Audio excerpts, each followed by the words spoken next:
Pay আউটে আপনার কি কি সমস্যা থাকলে আপনার টাকা ঢুকবে না? ফেসবুকে আপনার পে আউটে কি কি সমস্যা থাকলে আপনার ব্যাংক অ্যাকাউন্টে টাকা ঢুকবে না? আজকে এই বিষয়টা নিয়ে আপনাদেরকে একটু ক্লিয়ার করার চেষ্টা করব। তো প্রথমত আপনারা একটা ভয়েস শুনুন। আমার একজন ভিউয়ার্স আমাকে হোয়াটসঅ্যাপে নক দিয়েছিল এবং তার সমস্যা সম্পর্কে আমাকে একটু বিস্তারিত জানানোর চেষ্টা করছে। সে ভয়েসে আমাকে এই বিষয়টা বলছে। আপনারা আগে প্রথমত ভয়েসটা শুনুন। তো আপনারা এই ভয়েসটা শুনুন, তারপর আপনাদের কিছু কথা বলতেছি। তাহলে ভাই আমার আজকে ইয়া 12 দিন হয়ে গেছে গা কিছু বুঝছেন। ফেসবুক কোম্পানি মানে 7 দিন পরে টাকা ফেড করে না, ব্যাংকে পাঠায় না আপনার। 7 দিনের টাকা 12 দিন হয়ে গেছে গা, কিন্তু আমার টাকাটা এখনো ব্যাংকে আসে না কেন? এটা সমস্যাটা কি ভাই?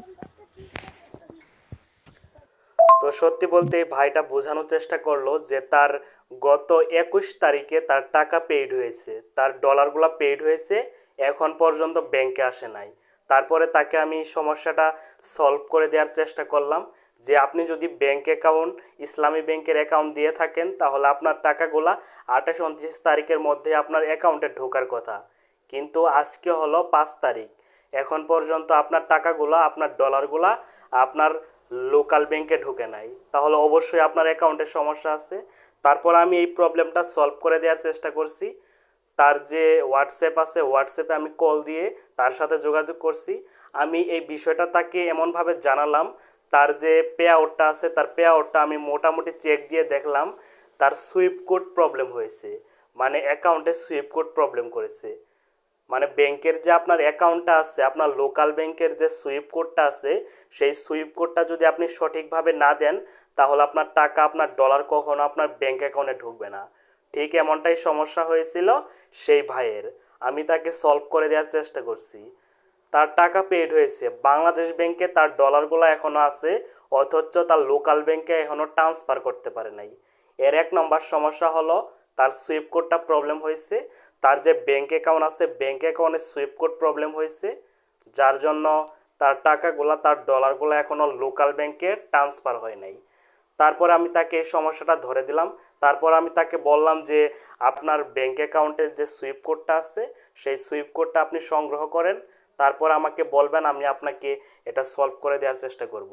এখন আপনাদের একটা প্রশ্ন থাকতে পারে যে ভাই টাকাগুলা কি আমরা পাবো, এই ডলারগুলা কি আমরা পরবর্তী মাসে পাবো? অবশ্যই পাবেন। আপনার এই টাকাগুলা এখন পর্যন্ত বাংলাদেশ ব্যাংকে রয়েছে। আপনি আগামী মাসে যে ইনকামটা করবেন তার সাথে যোগ হয়ে আপনার টাকাগুলা আপনার অ্যাকাউন্টে ঢুকবে। এমনও হতে পারে এই মাসেও ঢুকতে পারে, তবে সম্ভাবনা অনেক কম। সম্ভাবনা আগামী মাসের বেশি রয়েছে। আগামী মাসের যে টাকাগুলা পাবেন সেই টাকাগুলোর সাথেই এটা যোগ হয়ে আপনার অ্যাকাউন্টে অ্যাড হবে। আসলে বিষয়টা বুঝতে পারছেন। এখন প্রথমত আপনাদের একটা বিষয় বলি, আপনারা সবসময় চেষ্টা করবেন আপনাদের যে ব্যাংক অ্যাকাউন্টটা আছে ব্যাংক অ্যাকাউন্টে যে সুইপ কোডটা আছে সেই সুইপ কোডটা ভালোভাবে দেওয়ার চেষ্টা করবেন। যদি সুইপ কোড প্রবলেম করেন তাহলে আপনার টাকা কখনো আপনার ব্যাংকে ঢুকবে না। সবসময় এটা সতর্কভাবে আপনার পে আউটটা সেট আপ করবেন। যদি পে আউট সেট আপ সম্পর্কে কোনো কিছু জানার থাকে আমি এই ভিডিওর ডিসক্রিপশন বক্সে আমার হোয়াটসঅ্যাপ নাম্বার দিয়ে রাখবো, আপনারা আমার সাথে যোগাযোগ করতে পারেন। আমি সর্বোচ্চ চেষ্টা করব আপনাদের হেল্প করার জন্য। তো আশা করি বুঝতে পারছেন। আজকে জাস্ট আপনাদের একটা বিষয় বোঝালাম যে পে আউটে সুইপ কোড প্রবলেম করলে কি কি সমস্যা হতে পারে। যাই হোক, আজকে এই পর্যন্তই। সবাই ভিডিওটা লাইক করে দিবেন এবং আমার চ্যানেলটা সাবস্ক্রাইব করে রাখবেন, যাতে নতুন নতুন ভিডিও আমি আপলোড দেওয়ার সাথে সাথে আপনি সবার আগে দেখতে পারেন। ধন্যবাদ।